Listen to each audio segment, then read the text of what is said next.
वंदे मातरम, वंदे मातरम। भारत माता की स्क्वाड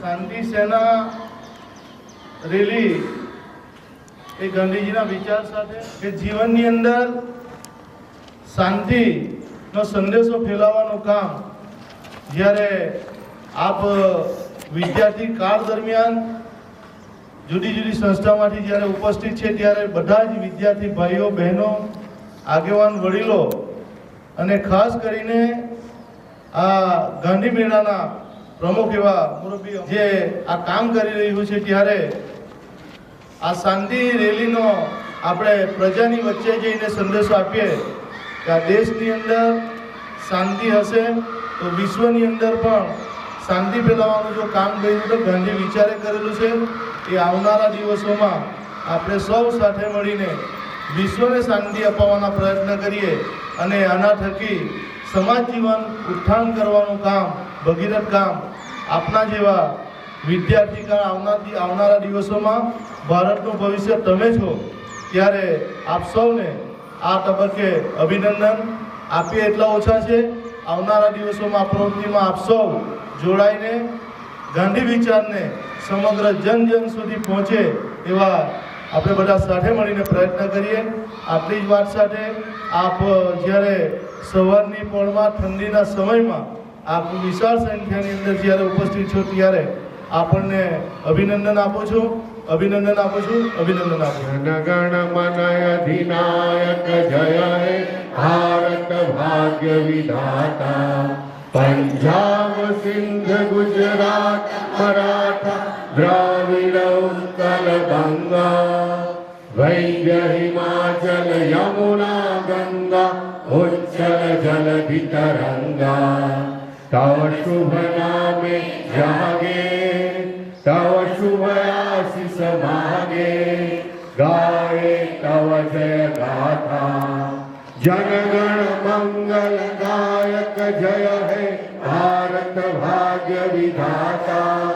जय हे जय हे जय हे जय जय जय जय हे। आजाद है भारत माता के स्क्वाड वंदे वंदे आजाद हिंद आजाद हिंद। धन्यवाद।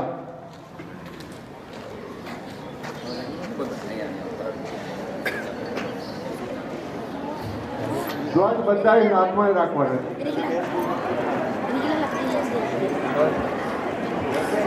અને દરેક સ્કૂલના આગળના ભાગમાં ગાંધી અથવા તો જે તમારા ધ્વજ સાથે જ લઈ લેવાના છે, આપણે ફરકાવવાના છે। બધા મારી સાથે એક વખત ઉપર કરો છો બધા ધ્વજ, દરેક જણા ધ્વજ વેરી ગુડ।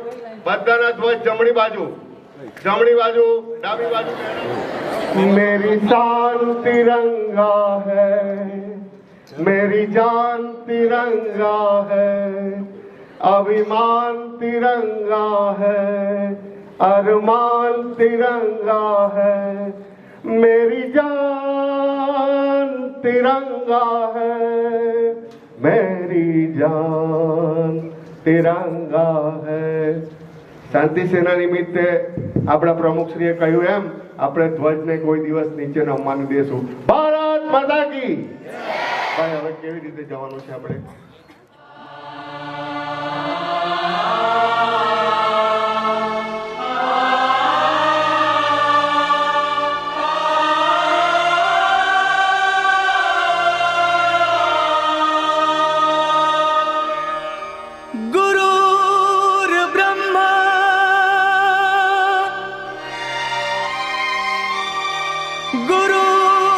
विष्णु गुरुर्देव महेश्वरा गुरुर् साक्षात् परब्रह्म तस्मै श्री गुरुवे नमः।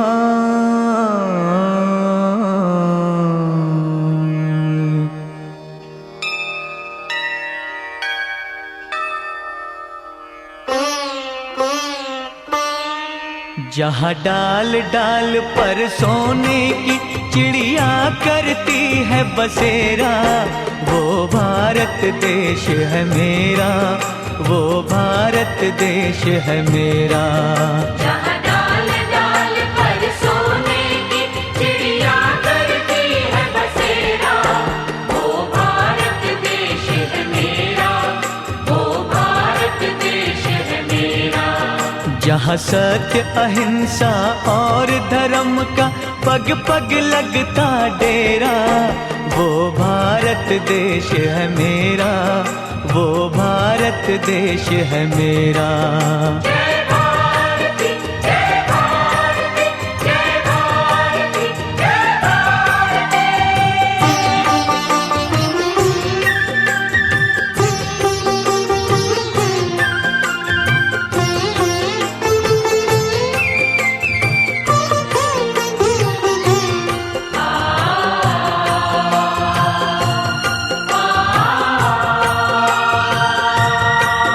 ये धरती वो जहाँ ऋषि मुनि जपते प्रभु नाम की माला,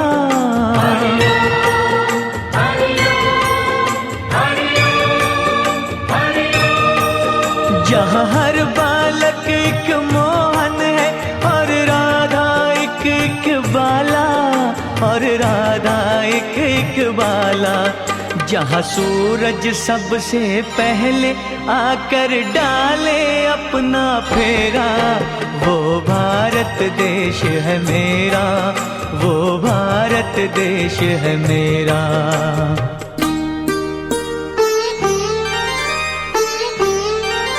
जहाँ गंगा जमुना कृष्ण और कावेरी बहती जाए,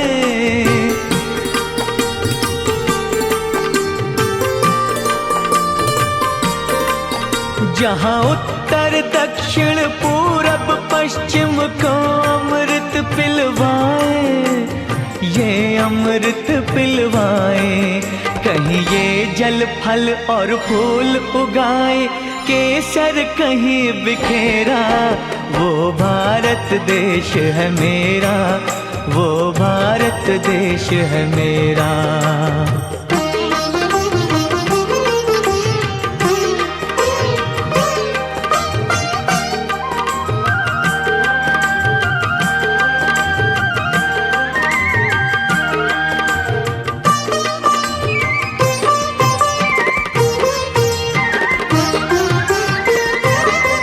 अलबेलों की इस धरती के त्योहार भी है अलबेले,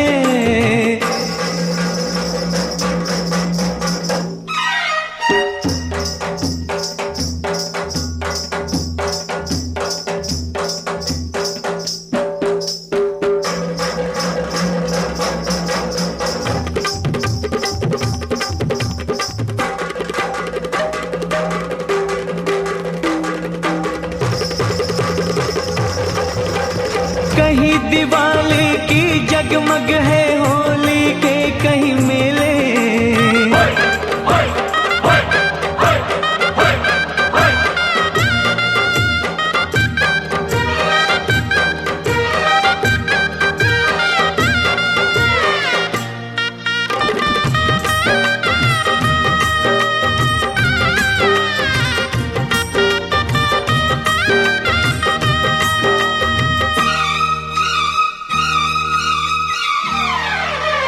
कहीं दिवाली की जगमग है होली के कहीं मेले, होली के कहीं मेले। जहाँ राग रंग और हंसी खुशी का चारों ओर है घेरा, वो भारत देश है मेरा, वो भारत देश है मेरा। जहाँ डाल डाल पर सोने की चिड़िया करती है बसेरा, वो भारत देश है मेरा, वो भारत देश है मेरा।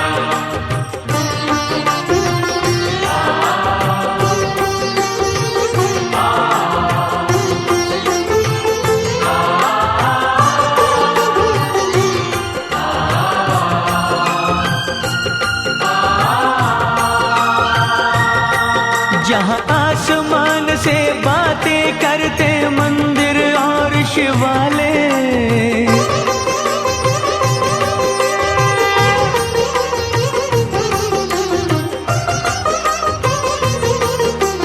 किसी नगर में किसी द्वार पर कोई न ताला डाले, कोई न ताला डाले। और प्रेम की बंसी जहाँ बजाता आए शाम सवेरा, वो भारत देश है मेरा, वो भारत देश है मेरा। जहाँ सत्य अहिंसा और धर्म का पग पग लगता डेरा, वो भारत देश है मेरा, वो भारत देश है मेरा।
देश की धरती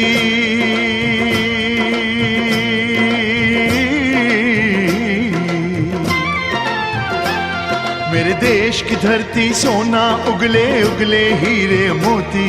मेरे देश की धरती, मेरे देश की धरती, मेरे देश की धरती, सोना उगले उगले हीरे मोती।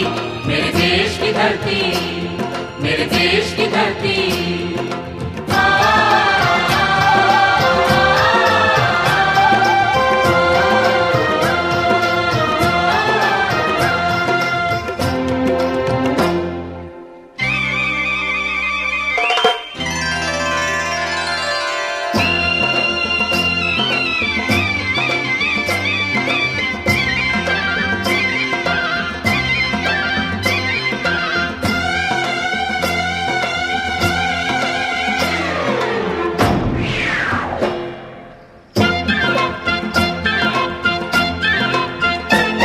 बैलों के गले में जब घुंघरू जीवन का राग सुनाते हैं, जीवन का राग सुनाते हैं। गम को सो दूर हो जाता है, खुशियों के कमल मुस्काते हैं, खुशियों के कमल मुस्काते हैं। हो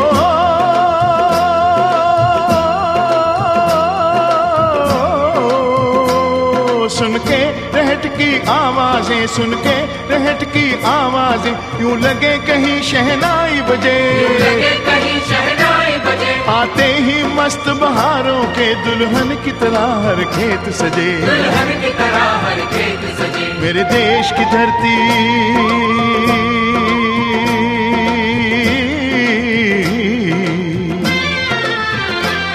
मेरे देश की धरती, सोना उगले उगले हीरे मोती।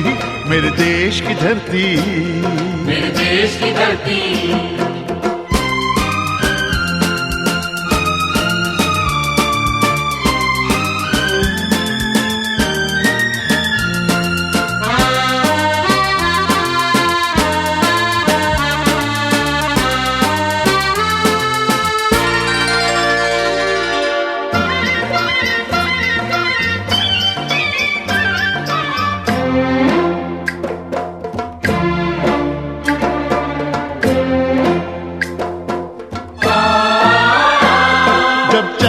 इस धरती पे हल ममता अंगड़ाइयाँ लेती है, अंगड़ाइयाँ लेती है। क्यों ना पूजे इस माटी को जो जीवन का सुख देती है, जो जीवन का सुख देती है। हो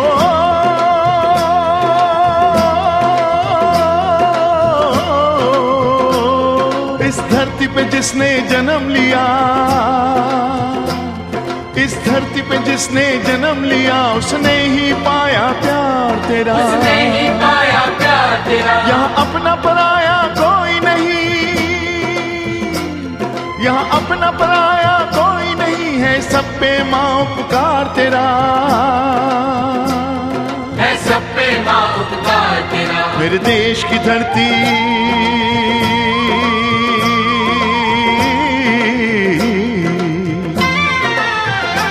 वो मेरे देश की धरती, सोना उगले उगले हीरे मोती, मेरे देश की धरती, मेरे देश की धरती।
गौतम नानक का, खिलते हैं अमन के फूल यहाँ, खिलते हैं अमन के फूल यहाँ। गांधी सुभाष, गांधी सुभाष टैगोर तिलक, ऐसे हैं चमन के फूल यहाँ, ऐसे हैं चमन के फूल यहाँ। रंग हरा हरी सिंह नलवे से, रंग लाल है लाल बहादुर से,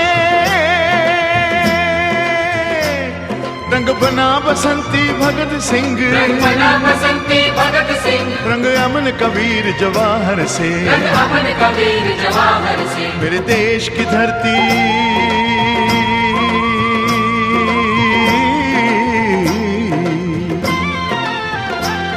मेरे देश की धरती, सोना उगले उगले हीरे मोती, मेरे देश की धरती, मेरे देश की धरती, मेरे देश की धरती, सोना उगले उगले हीरे मोती, मेरे देश की धरती, मेरे देश की धरती, मेरे देश की धरती।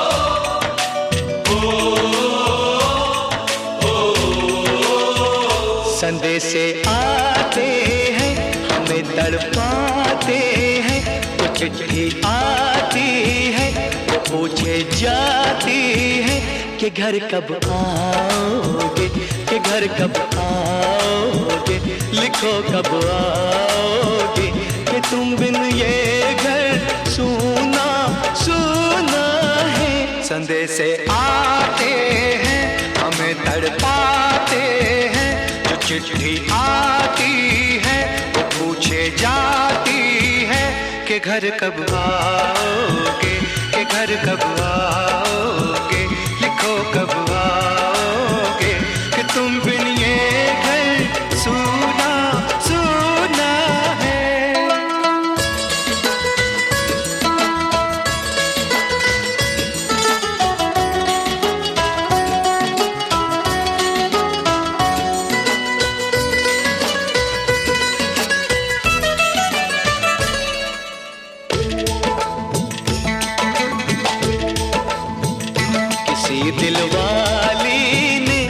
किसी मतवाली ने हमें खत लिखा है, ये हमसे पूछा है। किसी की सांसों ने, किसी की धड़कन ने, किसी की चूड़ी ने, किसी के कंगन ने,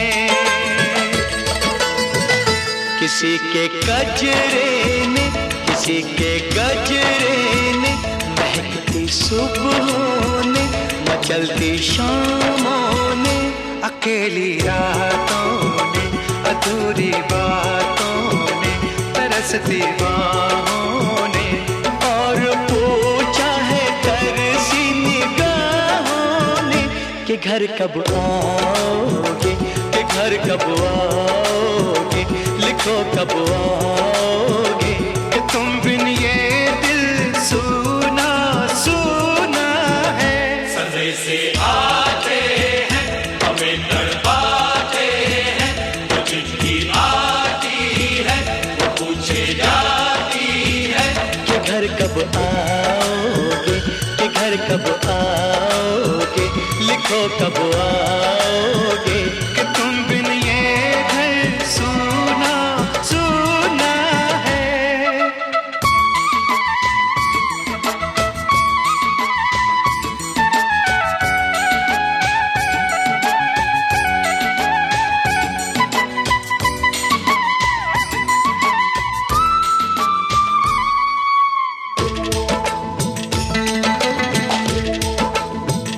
मोहब्बत वालों ने, हमारे यारों ने हमें ये लिखा है कि हमसे पूछा है।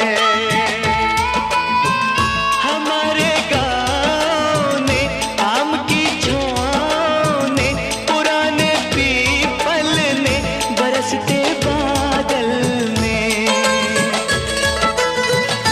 खेत खलियानों ने, हरे मैदानों ने, बसंती मेलों ने, झूमती बेलों ने, लचकते झूलों ने, बहकते फूलों ने, चटकती कलियों ने, और पूछा है गाँव की गलियों ने कि घर कब आओगे, कि घर कब आओगे, लिखो कब आओगे, कि तुम बिन गाँव सुना सुना है।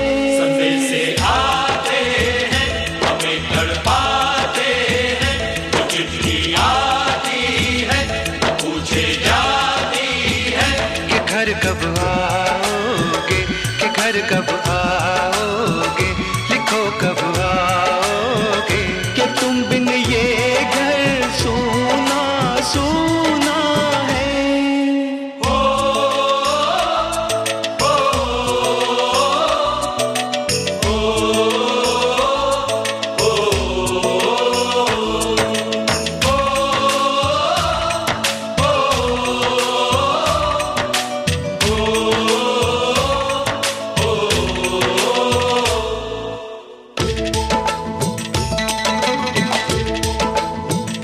कभी एक ममता की, प्यार की गंगा की, जो चिट्ठी आती है, साथ बोलाती है। मेरे दिन बचपन के, खेल वो आंगन के, वो साया आंचल का, वो टीका काजल का, वो लोरी रातों में, वो नरमी हाथों में, वो चाहत आँखों में, वो चिंता बातों में, बिगड़ना ऊपर से, मोहब्बत अंदर से, करे वो देवी माँ। यही हर खत में पूछे मेरी माँ कि घर कब आओगे, कि घर कब आओगे, लिखो कब आओगे, कि तुम बिना आंगन सुना सुना है। संदेश से आते हैं, हमें तड़पाते हैं, वो चिट्ठी आती है, वो पूछे जाती है कि घर कब देखो कब आओगे कि तुम बिन ये घर सूना सूना है।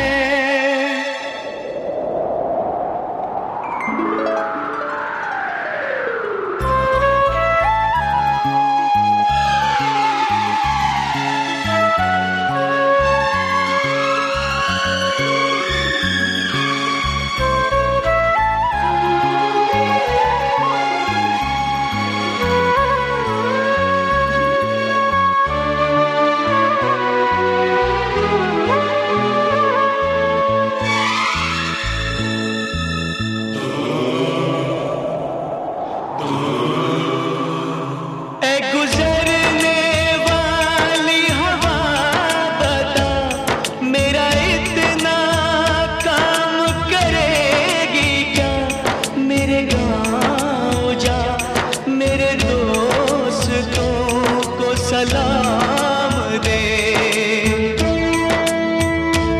मेरे गाँव में है जो वो गली जहाँ रहती है मेरी दिलरुबा, उसे मेरे प्यार का जाम दे, उसे मेरे प्यार का जाम दे।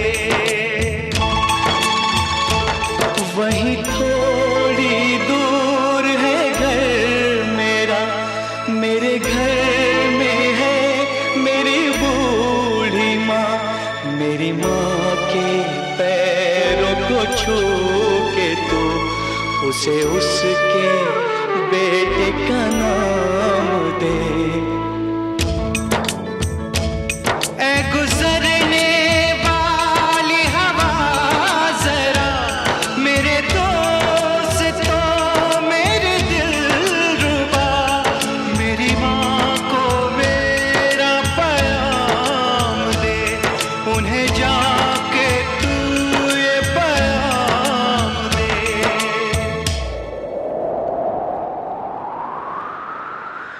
मैं वापस आऊंगा, मैं वापस आऊंगा फिर अपने गाँव में उसी की छाँव में, कि माँ के आंचल से गाँव के पीपल से किसी के काजल से किया जो वादा था वो निभाऊंगा।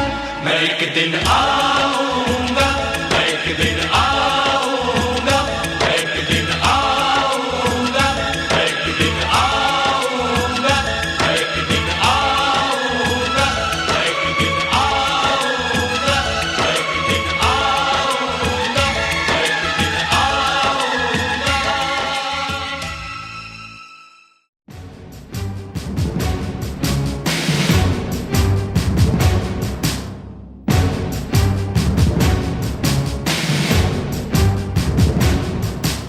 सरफरोशी की तमन्ना अब हमारे दिल में है, सरफरोशी की तमन्ना अब हमारे दिल में है, सरफरोशी की तमन्ना अब हमारे दिल में है, दिल में है। देखना है जोर कितना बाजुए का दिल में है, देखना है जोर कितना बाजुए का दिल में है, सरफरोशी की तमन्ना अब हमारे दिल में है।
कर लाई सभी को कत्ल होने की उम्मीद,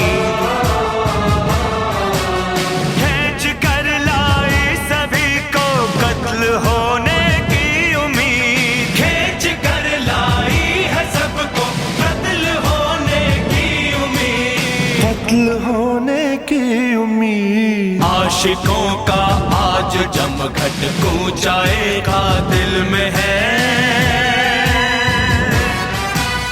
आशिकों का आज जमघट कूचाएगा दिल में है, सरफरोशी की तमन्ना अब हमारे दिल में है, सरफरोशी की तमन्ना अब हमारे दिल में है, दिल में है। देखना है जोर कितना बाजुए कातिल में है। छोड़ो कल की बातें, कल की बात पुरानी, नए दौर में लिखेंगे मिलकर नई कहानी। हम हिंदुस्तानी, हम हिंदुस्तानी। भारत माता की। बच्चों के लिए जो धरती माँ सदियों से सभी कुछ सहती है, हम उस देश के वासी हैं, हम उस हमारा पालवने छेड़वे रमता की वाया वसंतना, मेरे होंगे वो तो सपना कुंजमा, आजो संचार थयो पल्लवना कुंजमा,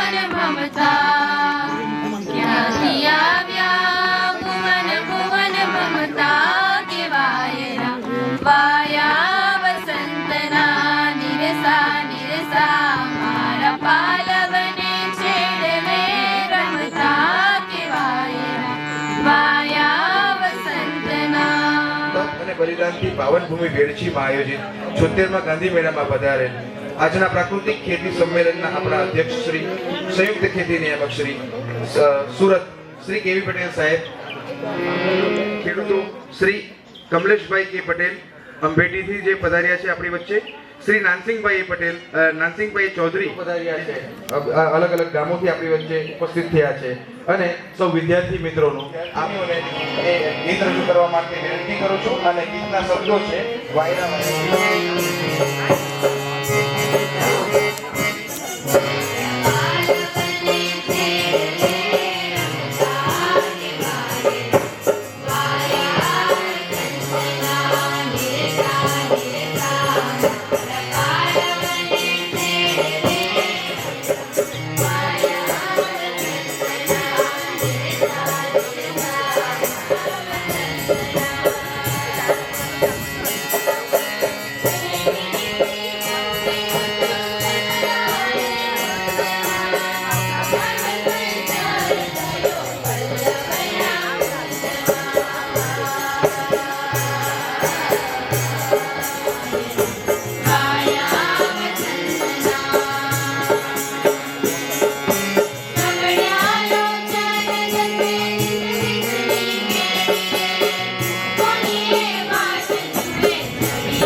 ચર્ચા રાખ.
ગાંધીજીએ ખેડૂતોને રચનાત્મક કાર્યક્રમોમાં સમાવી લેતા કહ્યું હતું કે સ્વરાજની ઇમારત ઘડવા દેશના 80 કરોડ હાથોએ કામ કરવાનું છે.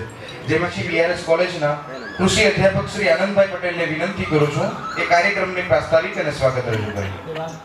ડોક્ટર અંજનાબેન, સંયુક્ત ખેતી નિયામક શ્રી કેવી પટેલ સાહેબ, એનજી ગામિત સાહેબ, એકે પટેલ સાહેબ, વીઆઈ પટેલ સાહેબ, ડાયસ પર વિરાજમાન મહાનુભાવો, વડીલો, ખેડૂતો તેમજ સૌ ગાંધી પ્રેમીઓ. મિત્રો, આજના આ પ્રાકૃતિક ખેતી સંમેલનમાં સૌ મહાનુભાવો, શ્રોતાગણ અને સમગ્ર ગાંધી પ્રેમીઓને હું આવકારું છું, સ્વાગત કરું છું. જ્યારે ખેતીની વાત કરીએ છીએ ત્યારે ચોક્કસ કહી શકીએ છીએ કે ખેતી એ વ્યાપાર નથી. ખેતી એ વ્યાપાર નથી પણ ધર્મ છે. કૃષિ ધર્મમાં ખેડૂતનું કર્મ પ્રકૃતિને વફાદાર રહેવાનું છે અને તે માટે જ શ્રેષ્ઠ રસ્તો હોય તો માત્ર એ માત્ર પ્રાકૃતિક ખેતી છે. મિત્રો, ગીતાના જેમ 18 અધ્યાયો છે તેમ ખેતીના પણ 12 અધ્યાયો છે અને તેમાં દેશી ગાય, છોડ, છોડની દિશા, પિયત વ્યવસ્થા, સહયોગી પાક, મલ્ચિંગ, સૂક્ષ્મ પર્યાવરણ, ગુરુત્વાકર્ષણ, દેશી અરસિયાની સક્રિયતા, કસાકર્ષણ, ભવંદર અને દેશી બિયારણ, આ સમગ્ર ગીતાના જે 18 અધ્યાયો છે તેમાં પ્રાકૃતિક ખેતીના પણ 12 અધ્યાયો આપણે જોઈએ છે અને એના થકી આપણે સારામાં સારી રીતે ખેતી કરી શકીએ છીએ. આપણે સૌ જાણીએ છીએ કે રસાયણ અને પેસ્ટિસાઇડનો આજે ખેતીમાં બેફામ ઉપયોગ થઈ રહ્યો છે અને તેની માઠી અસર માનવજાત પર આજે પડેલી આપણને જોવા મળે છે. ત્યારે એમાંથી બહાર નીકળવાનો એકમાત્ર રસ્તો હોય અને એકમાત્ર ઉપાય હોય તો એ માત્ર ને માત્ર પ્રાકૃતિક ખેતી છે. કારણ કે પ્રાકૃતિક ખેતી એ આધ્યાત્મ અને અહિંસાના આધાર પર થતી ખેતી છે. પ્રાકૃતિક ખેતી એ અહિંસા અને આધ્યાત્મના આધાર પર થતી ખેતી છે. જીવો અને જીવાદોના સિદ્ધાંત પર થતી ખેતી છે. એટલે મિત્રો, જમીન પણ હવે ખેડૂતને એમ કહે છે કે ઝેરી દવાના ઘૂંટડા પીને હું થાકી ગઈ છું. જમીન પણ ખેડૂતોને આજે એમ કહે છે કે ઝેરી દવાના ઘૂંટડા પીને હું થાકી ગઈ છું. ખેડૂત, તું કેમ ભૂલી જાય છે કે જમીનની અંદર કરોડો સૂક્ષ્મ જીવો વસે છે. જમીનની અંદર કરોડો સૂક્ષ્મ જીવો વસે છે અને એ સૂક્ષ્મ જીવો થકી તારી જમીન ફળદ્રુપ રહે છે અને તેનો પણ માત્ર એક ઉપાય છે પ્રાકૃતિક ખેતી. પ્રાકૃતિક ખેતી એ માત્ર ને માત્ર એક ગાયથી પણ આપણે સફળ રીતે કરી શકીએ છીએ. ધરતીનું શોષણ કર્યા વગર તેમાંથી પોષણ મેળવતા થઈશું ત્યારે જ ધરતી માતા રાજી થશે. ધરતીનું શોષણ કર્યા વગર તેમાંથી પોષણ મેળવશું ત્યારે જ ધરતી માતા રાજી થશે. કારણ કે ખેડૂતનો ધર્મ પોષણનો છે, શોષણનો નહીં. મિત્રો, બહુ લાંબી વાત ન કરતા અંતે એટલું જ કહીશ કે આપણી ખેતી ત્યારે બદલાશે જ્યારે આપણી માનસિકતા બદલાશે અને પ્રાકૃતિક ખેતી રાહ જોઈ રહી છે આપણા પગલાંની. ફરીથી દરેક મહાનુભાવને હું આવકારું છું, સ્વાગત કરું છું. અસ્તુ. આપ એવું મહત્વ સમજાવી આપ સૌનું સ્વાગત કર્યું. હવે આપણે સૌ મંચ પર વિરાજમાન મહેમાનશ્રીઓનું આટી અને રૂમાલથી સ્વાગત કરીશું. સૌપ્રથમ પ્રાકૃતિક ખેતી સંમેલનના અધ્યક્ષ અને સંયુક્ત ખેતી નિયામક શ્રી સુરત શ્રી કેવી પટેલ સાહેબનું સ્વાગત કરવા માટે હું આપણી ગાંધી વિદ્યાપીઠ વેડછીના માનદ મંત્રી શ્રી અને બીએડ કોલેજના આચાર્ય શ્રી ડોક્ટર અંજનાબેનને વિનંતી કરું છું કે એમનું સ્વાગત કરે.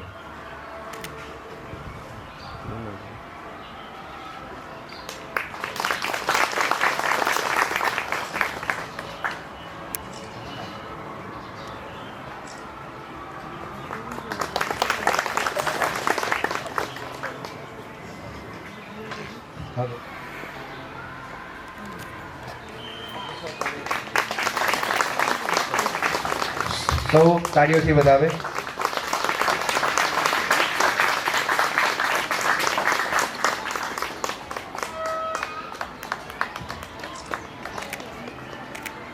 નાયબ ખેતી નિયામક શ્રી અને project director Shri Tapi Shri A.K. Patel સાહેબનું સ્વાગત કરવા માટે હું BRS કોલેજના પૂર્વ આચાર્ય શ્રી અર્જુનભાઈ ચૌધરીને વિનંતી કરું છું કે એમનું આટીથી અને મોમેન્ટોથી સ્વાગત કરે.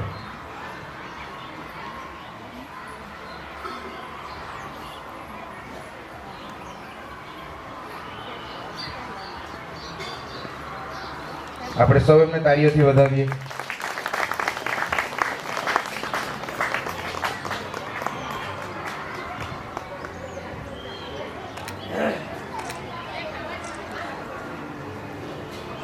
આપણા વચ્ચે નાયબ ખેતી નિયામક ઇનપુટ સુરત શ્રી VI પટેલ સાહેબ ઉપસ્થિત છે, તો એમનું પણ આટીથી અને રૂમાલથી સ્વાગત કરવા માટે હું યશભાઈ પટેલને વિનંતી કરું છું કે એમનું સ્વાગત કરે.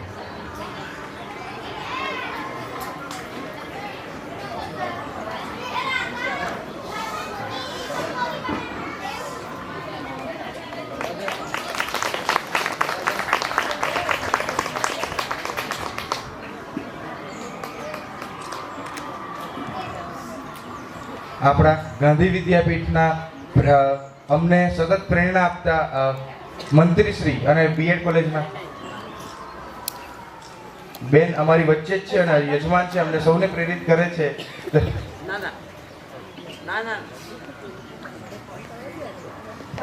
હવે આપણી વચ્ચે ઉપસ્થિત પ્રાકૃતિક ખેતી કરતા ખેડૂત શ્રી નાનસિંહભાઈ ચૌધરી જે બેડકુવાથી પધાર્યા છે, એમનું સ્વાગત કરવા માટે હું મંજીભાઈને વિનંતી કરીશ એમનું આટીથી અને માલથી સ્વાગત કરે.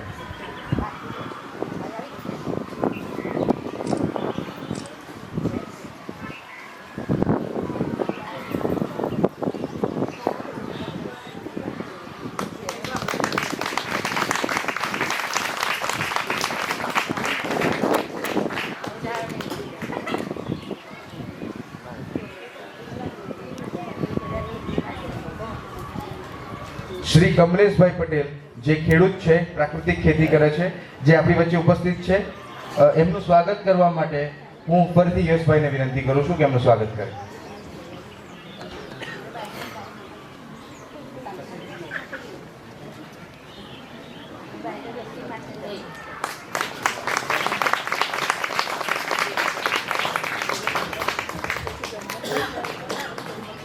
આપણા વચ્ચે તાપી જિલ્લાના બાગાયત અધિકારી શ્રી વચ્ચે પધાર્યા છે, તો એમનું સ્વાગત કરવા માટે પણ હું મંજીભાઈને વિનંતી કરું છું.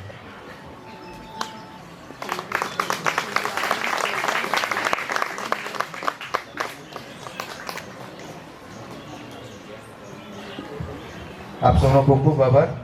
હવે આપણે કાર્યક્રમને આગળ વધારતા એ સૌનું છે મારા નમસ્કાર. પ્રાકૃતિક ખેતી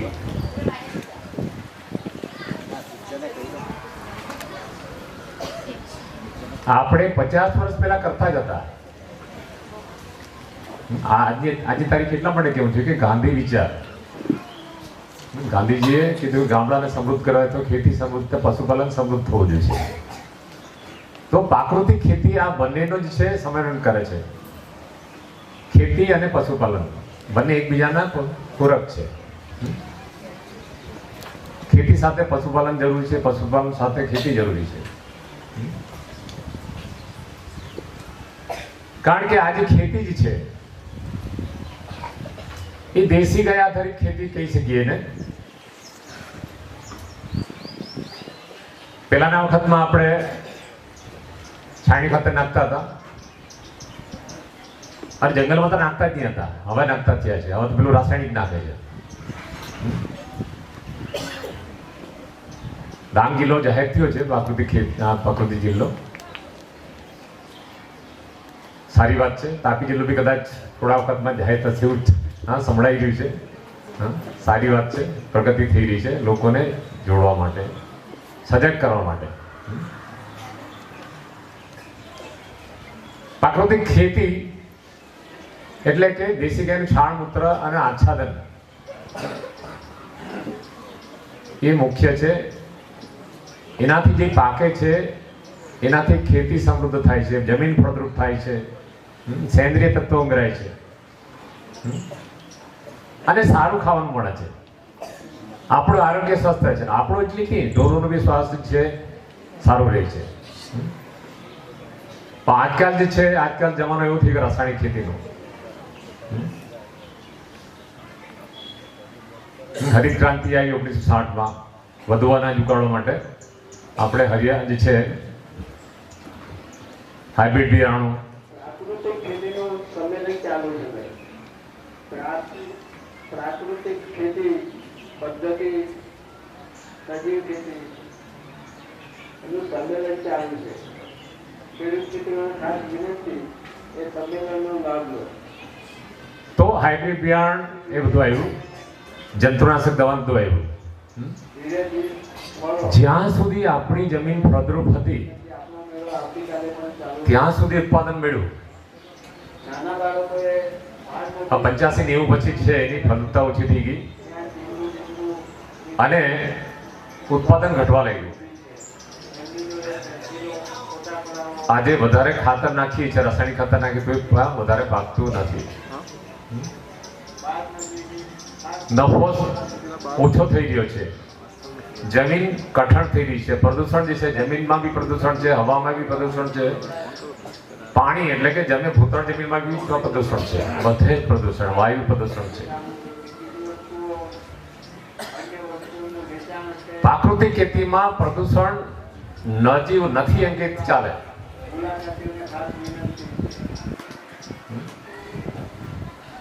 જેનાથી જમીન જે છે ફળદ્રુપતા એટલે એની ઉત્પાદકતા વધે છે. દેશી ગાય કેમ કહે? દેશી ગાય જે છે, દેશી ગાયને ખૂન છે એને દેશી ગાય કહેવાય. જે મેઇન પ્રાકૃતિક ખેતીના જે સિદ્ધાંતમાં જ છે આ ખેતી, આ ગાય જરૂરી છે, કારણ કે એ બ્રહ્માંડની એનર્જી ખેંચે છે. બ્રહ્માંડની એનર્જી જે આપણા જે છે એના છાણ અને મૂત્રમાં આવે છે, દૂધમાં આવે છે. જ્યારે જર્સી હસ્તી ને ભેંસને ખૂન નથી, એ જોઈએ તેટલી બ્રહ્માંડની એનર્જી શોષી શકતા નથી. એ કુદરતી છે. આ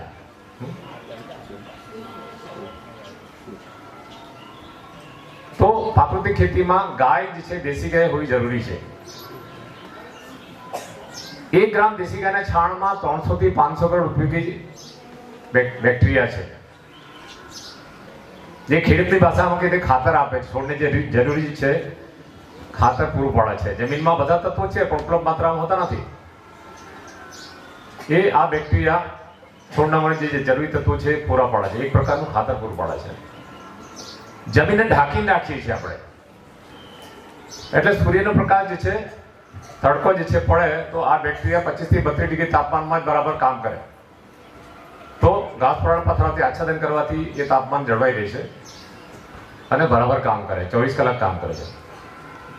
અને અળસિયાને અંધારું જોઈએ, ઘાસ પાડા પછી અંધારું થઈ જાય 24 કલાક કામ કરે અને 15 વર્ષ નોન સ્ટોપ કામ કરે છે. અને જે છે એ 12-15 ફૂટ નીચે જાય છે. હમણાં આપણે રાસાયણિક બધું નાખીને આપણે 12-15 ફૂટ નીચે ધકેલી દીધા છે.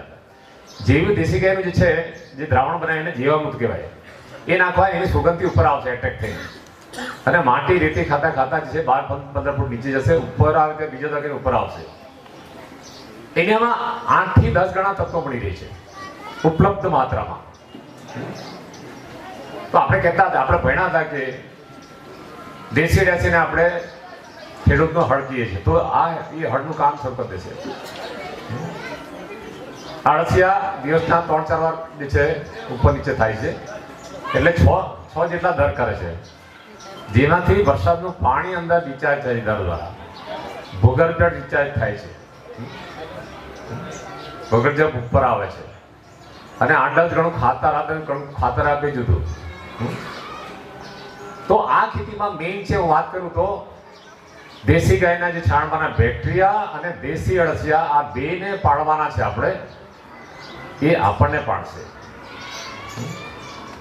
આપણને સારું જે છે ખાવાનું આપશે, જમીન ફળદ્રુપ થશે, જે અત્યારે જે છે વોટર ટેબલ ડાઉન થાય છે એ ઉપર આવશે. વાતાવરણ શું છે અત્યારે પર્યાવરણની સમસ્યા ગ્લોબલ વોર્મિંગ એ જ છે એ ઓછું થશે. અત્યારે ગ્લોબલ વોર્મિંગને ઋતુ ફેરફાર ક્લાઇમેટ ચેન્જ થઈ રહ્યું છે. આ વર્ષે જે છે ડાંગર પાકવાના ટાઈમે ફૂલ આવ્યા તે વખતે વરસાદ આવ્યો અને ઘણી બધી પોચ આવી. તો આવા જે છે પાકમાં આપણે છેલ્લે ઘડીએ જે છે નુકસાન થઈ રહ્યું છે ક્લાઇમેટ ચેન્જને કારણે, ઋતુ ફેરફારને કારણે. તો આ ખેતીમાં દેશી ગાય અને દેશી બીજ વાપરા જે વધારે રોગ પ્રતિકારક શક્તિ ધરાવે છે અને મિશ્ર ખેતી કરવાની જે 40-50 વર્ષ આપણે કરતા હતા. જુવાર સાથે અડદ મગ ને બધું આપણે વાવતા હતા. કઠોળ પાકો જે છે હવામાં જે છે નાઇટ્રોજન ભરપૂર છે 78%.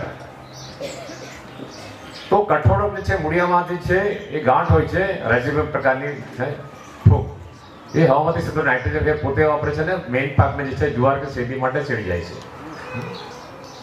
ત્યાંથી મેં બધું છોડી દીધું.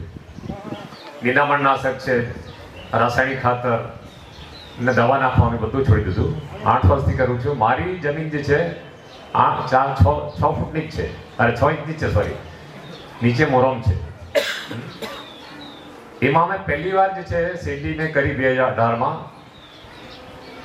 તો એ મારા જમીનમાં સૌથી વધારે પહેલી વાર થઈ 100 ટન ઉપર જતી જ નથી. 3 એકરમાં 100 ટન ઉપર ગઈ. એટલે પ્રાકૃતિક ખેતીથી ઉત્પાદન બી વધે. પણ અત્યારે જમીનની સ્થિતિ શું છે, કઠણ છે અને જે છે જૈવિક કાર્બન સેન્દ્રિય જે તત્વ જે હોવું જોઈએ 0.05 થી નીચે છે, એટલે કે જમીન બિન ફળદ્રુપ છે. જૈવિક કાર્બન 1 થી 2% હોય તો તમારી જમીન ફળદ્રુપ છે, ઉત્પાદન શક્તિ ધરાવે છે. મેં અત્યારે ટેસ્ટ કરાવ્યો મારી જમીનનો ગયા વર્ષે. તો જૈવિક કાર્બન 0.73 હતો, એટલે કે 0.5 થી ઉપર જે છે જમીન ફળદ્રુપ થવા લાગી છે કહેવાય. હમણાં જે છે આપણે ખેતીમાં સેન્દ્રિય તત્વ નથી, છે જ નથી કે ચાલે. આપણે ઇન્જેક્શન મારીને પકવી રહ્યા છે એવું લાગે છે. અને આ રીતે જે છે આપણે જે છે અને આ રાસાયણિક ખેતી 10 વર્ષથી વધારે નથી ચાલવાની. જમીનમાં બેક્ટેરિયા છે ત્યાં સુધી, જમીનના બેક્ટેરિયા હશે તો રાસાયણિક ખેતીથી આપણને શક્ય નથી. એટલે આ ખેતી પર જે છે પ્રાકૃતિક ખેતી પર આવવું જ પડશે, આવવું જ પડશે, આવવું જ પડશે, આવવું જ પડશે. નહીં તો કોઈ ચારો નથી. કારણ કે રાસાયણિક ખેતીમાં જ્યાં નફો ઓછો થઈ રહ્યો છે એકદમ શૂન્ય થઈ જશે. પ્રાકૃતિક ખેતી કરવાથી જમીન સુધરશે, ઉત્પાદકતા વધશે અને બધાના માટે છે ખાવાનું મળી રહેશે. તો મેં જે છે મારી પાસે ખેતીમાં પહેલાં જે છે આંતરપાક કરી દૂધી વગેરે કર્યું હતું. પ્રચાર માટે મેં હાટમાં જે છે દૂધી લઈને બેસતો. 10 રૂપિયાની એક દૂધી પ્રચાર માટે. લોકોનો અભિપ્રાય આવતો બહુ સારી લાગે છે, એને છોલે તો કાઢી નથી પડતી. 1.5-2 મણ દૂધી 1 કલાકમાં વેચાતી. લોકો રાહ જોતા હોય. મારા બેડકુવા, બાંદા, ઘાટા અને કેર આ 4 હાટમાં મેં પ્રચાર માટે કર્યું હતું. હવે પ્રચાર કરવાની જરૂર કે નાનસિંગમાં એને ત્યાં મળે છે કે, એટલે હવે લોકો મારે ત્યાં આવી જાય છે. શું કહે છે સામેથી પૂછે છે. નહીં ખાસ તો મારો જે છે શેરડી કરું છું. શેરડીમાંથી છે ગોળ બનાવું છું 6 વર્ષથી. અને ગોળ પડ્યો નથી રહેતો, સારો લાગે છે લોકોને. આ વર્ષે 86-032 જે ગોળ બનાવ્યો હતો તો પડાપડી થઈ ગઈ, કારણ કે ઉત્પાદન બી ઓછું આવશે. કહેવાનો મતલબ છે કે આપણે પ્રાકૃતિક કૃષિ કરશું, ઉત્પાદન મેળવશું તો લોકો એનો સ્વાદ જે છે સ્વાદ ચખડવાનો છે, તો લોકો સામે આવશે, કરતા થશે. અને પ્રાકૃતિક ખેતી જે છે તાલીમ બી આપું છું ખેડૂતોને. 3-4 ખેડૂતોને વ્યારા, તાપી, સુરતમાં જે છે સુરત તાપી જિલ્લામાં ખેડૂતોને તાલીમ આપી છે. અને અવારનવાર ફોન બી આપતા રહે છે, એને સલાહ બી આપું છું. અને બીંગા retired Indian forest service officer, હું પહેલાં આમાં હતો જ સાયન્સ આ રીતે ઝાડો સાથે કામ કરતો. અત્યારે 10 વર્ષથી ખેતી સાથે ખેતી પાક સાથે કામ કરી રહ્યો છું. ગવર્મેન્ટમાં તે છે કે ઇન્ડિયન ફોરેસ્ટ સર્વિસ એટલે કે ઓલ ઇન્ડિયા સર્વિસના ઓફિસરો ક્યાં ખેતી કરતા થયા છે તો બીજા લોકો આગળ આવશે, કહેવાનો મતલબ છે. નહીં કે મારા એના માટે આવા માણસો બી આમાં જોડાયેલા છે. અને જોડવા જે છે હવે રિટાયર્ડ ઓફિસરને હું જોડું છું સાથે, કંઈક નવરા જે છે એને સાથે નર્તન વર્ગ એ કરું છું, એ લોકોને તાલીમ આપું છું, મોકલું છું તાલીમ આ બધા માટે. મારી જમીન છે હવે પોચી થઈ ગઈ. જ્યારે હું ભાતની કરવા જાઉં ને ત્યારે પેલો હળબળથી કરું ને તો પેલે કે આ જમીનમાં ખૂપી જવાય છે કે બળદને તકલીફ પડે છે, હે ઘૂંટણ પાસે સુધી છે જમીન પેલા પગ નહીં ખુશી જાય છે. કહેવાનો મતલબ કે જમીન કઠણની જગ્યાએ પોચી થઈ ગઈ છે અને સારી થઈ ગઈ છે ને ઉત્પાદન બી વધવા લાગ્યું છે. અને એ પ્રકારે અને મેં જે કન્વર્ટ કરવાનું શરૂ કર્યું છે, કારણ કે હું ખેતી કરીશ તો 10 કે 15 વર્ષ કરીશ, એટલે આંબાવાડી જે કરવાનું શરૂ કર્યું છે મેં. પહેલે વર્ષે સારી જાતના ગોટલા નાખો, એના પર જે છે 5-6 મહિનામાં નૂતન કલમ ચડાવું છું. એટલે કે આપણે જે કલમ લાવીએ છીએ એને જે સોટી મૂળ પ્રાથમિક મૂળ નુકસાન થઈ ગયેલું એટલે જમીનમાં ઊંડે સુધી જતા નથી. એટલા માટે ગોટલા નાખીને પગવાથી સોટી મૂળ જળવાડીએ છીએ. દેશી આંબાની ગરજ સરે પણ કલમી આંબો છે. એ પ્રકારના લોકોને પ્રોત્સાહન આપું છું, એવું મોડલ બી વિકસાવી રહ્યો છું. તો પ્રાકૃતિક ખેતી કરવી આજની સમયની તાતી જરૂરિયાત છે. ઉત્પાદન છે, સરકાર બી ઉત્પાદન છે વેચાણની માંગ મદદ કરી રહી છે, પ્રાકૃતિક ખેતી કરવા માટે મદદ કરી રહી છે. તો આપણે આગળ વધવું છે આપણા માટે, આપણા સ્વાદ માટે, આપણા ઢોરના સ્વાદ માટે. બીજું ઘણું બધું છે પણ આજના આ ટૂંકા સમયમાં આટલું જ કહીને વિરમું છું. બાકી અમે 3 દિવસની તાલીમ કરીએ છીએ, પ્રેક્ટિકલ સાથે જ છે શીખવીએ છીએ, કેમ ખાતર બનાવવાનું, કેમ દવા બનાવવાની. પ્રાકૃતિક ખેતીમાં બહારથી ખાસ કંઈ લાવવાનું નથી, ખેતરમાં કેમાં જ મળી રહી છે, ખેડૂત પાસે જ મળી રહી છે. એટલે ખર્ચ પ્રમાણમાં ઓછો, પણ ગાય પડવાનો ખર્ચો છે. લોકો કહે કે ઝીરો બજેટ, ઝીરો બજેટ નથી, કારણ કે એની કિંમત આપણે કોમર્શિયલ ગણીએ તો એ થઈ જાય છે વધારે. તો એટલું કંઈ વિરમું છું. જય હિન્દ, જય ભારત. મોબાઈલ નંબર તમારો કહી દેજો. 98 252 25 814 98252 25814. નમસ્કાર. ખૂબ ખૂબ આભાર નાનસિંહભાઈ. સાચે જ ગાંધીજીએ પશુપાલનના સમન્વયથી આપણે સાચે જ પ્રાકૃતિક ખેતી તરફ વળી અને દેશની જમીનને સુદૃઢ બનાવશું. ધરતી માતાને આ જો આપણે સંરક્ષિત કરશું તો જ આપણને અન્ન પૂરું પડશે. અને સુભાષ પાલેકરના વિચારોથી પ્રેરિત થઈને આપણે ખેતી અપનાવી અને આપણા અનુભવો રજૂ કર્યા, જેથી આપણા ખેડૂતોને પણ એવી પ્રેરણા મળશે કે જેઓ પ્રાકૃતિક ખેતી તરફ વળી શકશે. ખૂબ ખૂબ આભાર નાનસિંહભાઈ.